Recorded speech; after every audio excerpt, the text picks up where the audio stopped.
Para jamaah yang dimuliakan oleh Allah Azza wa Jalla, yang semoga kita semua senantiasa mendapatkan limpahan taufik, limpahan hidayah, limpahan inayah, terutama teman-teman yang ada di Bali ini. Karena saya rasakan sendiri perjuangan teman-teman di sini, fitnahnya lebih gede daripada apa yang didapat oleh teman-teman di Jawa. Di mana-mana kita bisa melihat simbol-simbol kekufuran kepada Allah Azza wa Jalla. Di mana-mana kita melihat simbol-simbol pengkhianatan kepada Allah Subhanahu wa taala. Bagaimana mungkin mereka menyembah selain Allah, padahal yang menciptakan mereka adalah Allah. Bagaimana mungkin mereka akan menyembah kepada selain Allah, padahal yang menghidupkan mereka adalah Allah. Padahal bagaimana mungkin mereka akan mengkhianati Allah, sedangkan Allah yang mematikan mereka, Allah yang memberikan kebaikan-kebaikan dalam kehidupan mereka, Allah yang memberikan rizki kepada mereka. Hembusan nafas yang mereka tarik itu gratis datang dari Allah, tetapi itu semua dikhianati. Maka sungguhnya perjuangan teman-teman di tempat ini, di tanah ini jauh lebih besar.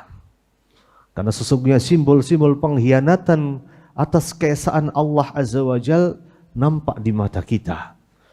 Itu yang disebut dengan fitnah syubhat. Belum lagi fitnah syahwatnya. Tapi alhamdulillah dengan adanya corona, fitnah syahwat sedikit berkurang. Tapi kalau nggak ada corona, saya nggak tahu bagaimana kalian, teman-teman sekalian akan mempertahankan iman kalian di sini. Semoga Allah Azza wa Jal menguatkan iman kalian semua.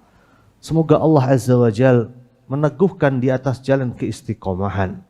Semoga Allah Azza wa Jal mewafatkan kita semua dalam keadaan husnul khatimah. Maka ketika pilihan itu sudah diambil, saat pilihan untuk menetap di tempat ini sudah diambil, maka harus ada sebuah tekad di dalam dada bahwa kita harus bisa sedikit demi sedikit merubah kemungkaran yang ada. Bertekadlah di dalam dada, tanamkan komitmen di dalam hati kita. Suatu hari kelak kita akan menyebarkan panji la ilaha illallah di tanah ini. Suatu hari kelak, walaupun bukan dengan tangan kita, walaupun dengan tangan anak kita, walaupun dengan tangan cucu kita, walaupun dengan tangan anak keturunan kita, tapi tanamkan tekad itu dulu. Suatu hari kelak kita akan Islamkan tanah ini. Kita akan jadikan bumi ini sebagai bumi Allah yang sesungguhnya, di mana di bumi ini Allah Azza wa Jal hanya satu-satunya Tuhan yang disembah. Tanamkan tekad dalam diri kita. Kita mulai dari keluarga kita. Kita tanamkan kepada anak-anak kita. Kita kasih kepada mereka pendidikan yang baik.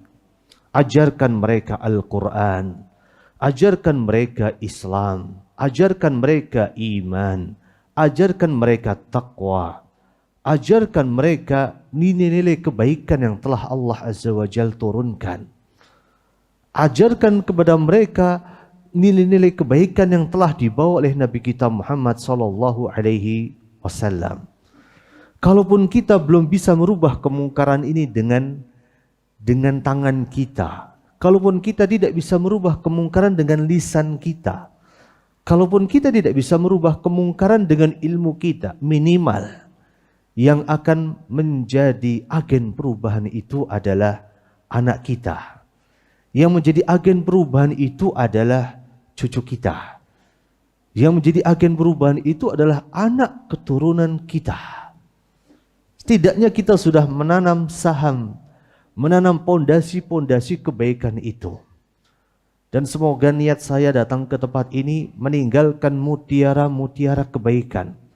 Ya, semoga mutiara itu menjadi kekal abadi dan selamanya. Menjadi amal jariah bagi saya. Menjadi amal jariah bagi kaum muslimin semuanya. Bagi orang tua saya yang telah mendidik saya dengan penuh dengan kesabaran, penuh dengan nilai-nilai kebaikan. Dan semoga Allah Azza wa Jalla memberikan taufik dan hidayah kepada kita semua.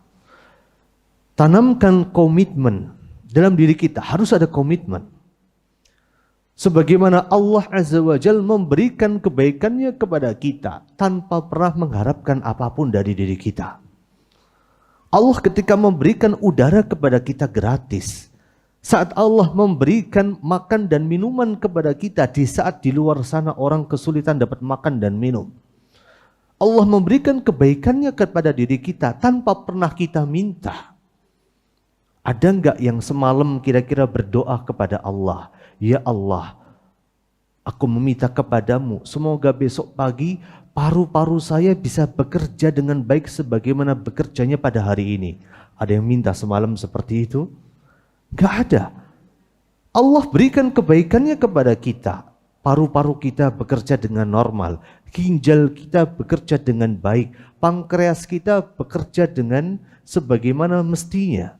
Tidak pernah kita minta, kita baru minta ketika semua itu setelah tiada. Jadi Allah yang maha baik telah berikan itu semuanya kepada kita, tanpa memberikan syarat apapun sama kita.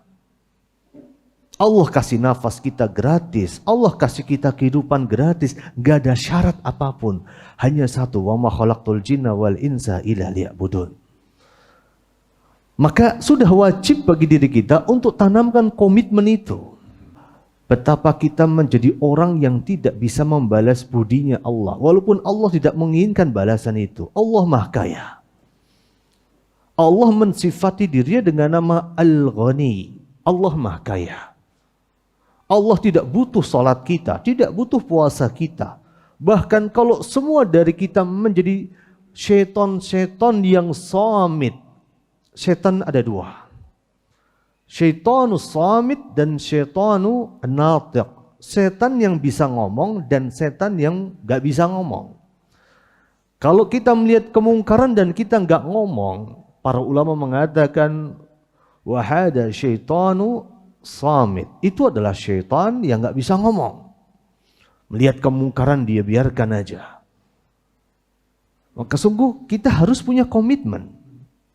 Harus rubah ini kemungkaran. Walaupun perubahan itu baru bisa dirasakan bukan pada generasi kita. Tapi setidaknya tanamkan komitmen, saya harus bisa didik anak saya. Kalaupun perubahan itu belum terjadi pada generasi kita, setidaknya kita sudah mempersiapkan generasi yang akan merubah itu semua. Bagaimana dulu Rasulullah SAW secara hitungan matematika akan sangat sulit untuk mendakwahkan Islam di tengah kaumnya. 13 tahun pertama berdakwah di kota Mekah, hampir dipastikan seolah-olah tidak ada hasilnya. Tetapi di saat seseorang terus beristiqomah di atas apa yang telah dia komitmenkan di dalam dirinya, maka Allah akan berikan kemudahan. Saat seseorang menolong agama Allah Azza wa Jal, maka Allah juga akan menolong dirinya. Sebagaimana janji Allah yang tidak pernah ingkar janji. Berbeda dengan manusia yang senantiasa mengingkari janjinya. Tapi Allah nggak pernah ingkar janji. Allah Maha Kaya. Allah memberikan kebaikannya kepada kita walaupun kita bermaksiat kepada Allah. Allah Maha Kaya, Allah itu Al-Ghani. Jika seluruh penghuni bumi ini gak ada yang mau sholat, gak ada yang mau zakat, gak ada yang mau puasa, hal itu gak akan pernah mengurangi kemuliaan, keagungan, kebesaran dan keesaan Allah Subhanahu wa Ta'ala. Seandainya seluruh penghuni bumi ini semuanya bermaksiat kepada Allah, gak ada yang mau beramar ma'ruf nahi mungkar, hal itu tidak akan pernah mengurangi kemuliaan, keesaan, keagungan, kebesaran Allah Subhanahu wa Ta'ala. Allah tetaplah Allah Al-Aziz, Allah tetaplah Allah Al-Jabbar, Allah tetaplah Allah Al-Quddus. Tidak akan pernah berkurang kemuliaan itu semua hanya gara-gara kita. Jadi kita harus punya komitmen untuk menolong agama Allah dengan apa yang Allah berikan kepada kita. In tansurullaha yansurkum wa yuthabbit aqdamakum. Kalau kalian menolong Allah, satu aja, tolong Allah aja. Yansurkum wa yuthabbit aqdamakum. Yang kita lakukan cuma satu, nolong agama Allah. Tetapi Allah kasih dua. Kita lakukan satu, Allah kasih dua. Sebagaimana kemarin Ramadan, kita puasa 30 tambah 6, harusnya pahalanya itu hanya 36 hari, Allah kasih 360 hari. Betapa mulianya Allah. In tansurullah yansurkum wa yuthabbit aqdamakum. Kalau kalian tolong Allah, maka Allah akan tolong kalian. Ini yang pertama. Yang kedua, wa yuthabbit aqdamakum. Allah akan teguhkan kedudukan kalian. Teguhkan seteguh-teguhnya. Jadi setiap dari kita sekali lagi harus punya kontribusi dalam dakwah. Harus punya. Sekecil apapun itu. Yang punya ilmu silahkan kontribusi dengan ilmunya. Ngomong di atas mimbar. Ngomong di hadapan orang banyak. Kalau nggak punya ilmu bagaimana? Pasti Allah berikan harta. Maka harus punya kontribusi dalam hartanya. Untuk support dakwah. Misalnya dakwah butuh studio. Bikin studio yang bagus sekalian. Jangan kalah sama studionya TV. Dakwah butuh misalnya kamera. Beli kamera yang bagus sekalian. Lebih bagus dari kameranya TV. Dakwah butuh apapun itu. Tolonglah dakwah. Tolonglah dakwah. Kalau kita nggak bisa nolong sama ilmu kita, tolonglah dengan harta kita. Semua itu akan ditanya sama Allah. Kemudian kalau kita nggak punya uang, nggak punya harta, nggak punya ilmu, tolonglah dakwah dengan skill kita. Kita pasti punya skill. Yang punya skill untuk ngatur lighting, tolonglah dakwah dengan skill yang Allah berikan sama kita.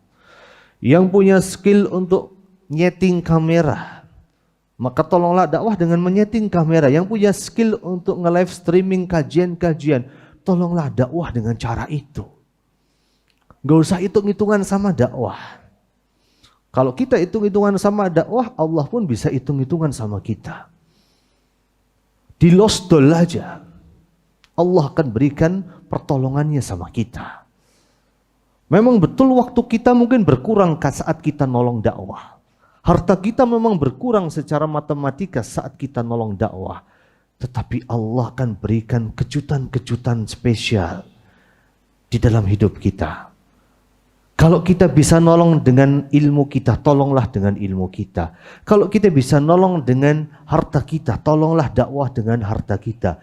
Kalau kita bisa nolong dakwah dengan skill kita, tolonglah dakwah dengan skill kita. Kalau kita nggak punya apa-apa, setidaknya kita menolong dakwah dengan waktu kita. Kita punya HP misalnya. Kita nge-share info-info kajian. Nge-share info-info ceramah pendek. Itu sudah menolong dakwah Islam. Nolong dakwah dengan pulsa kita, dengan data kita. Tapi satu yang pasti, semua kita harus punya kontribusi dalam dakwah. Apalagi di tanah ini, di bumi ini, luar biasa tantangannya. Harus makin digencarkan. Kalau teman-teman di Jawa saja bisa mati-matian dalam berdakwah. Kalau di sini harus setengah mati, harus mati-matian juga dalam berdakwah. Harus makin kencang, makin di 3G. Gaspol, gercep, geber. Semakin digeber. Kalau merek sebelah bisa mengatakan semakin di depan.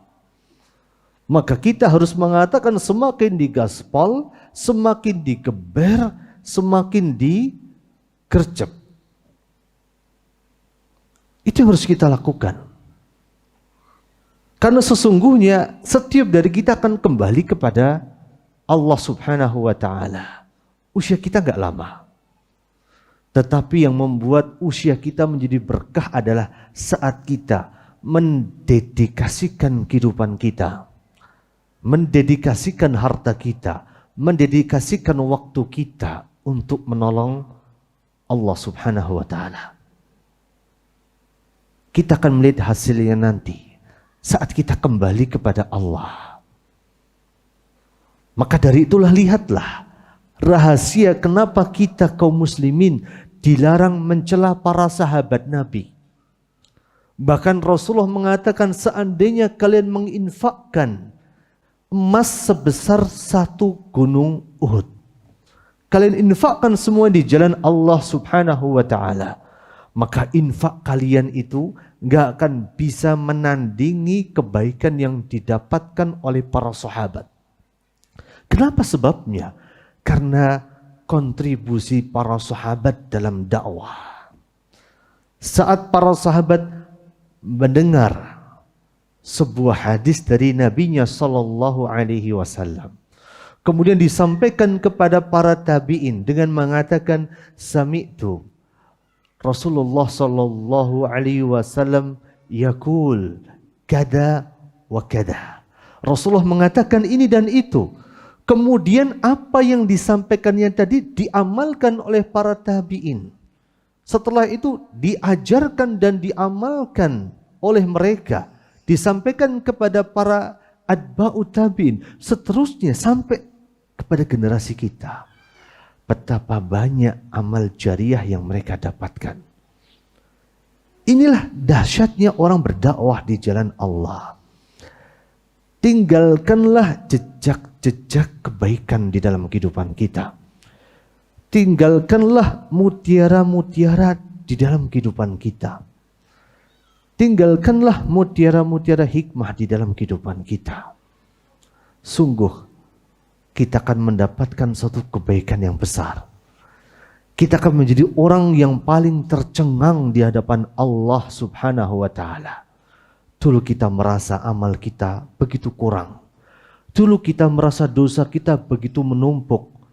Ketika kita berada di persidangan Allah Azza wa Jalla, ditampakkan di mata kita keburukan-keburukan yang pernah kita lakukan. Setelah itu ditampakkan oleh Allah Azza wa Jalla kebaikan-kebaikan yang pernah kita ajarkan. Dan kita dapatkan ternyata kebaikan itu diamalkan oleh anak kita, diamalkan oleh orang yang kita dakwai, kemudian diamalkan terus menerus dari generasi ke generasi, kita akan mendapatkan pahalanya.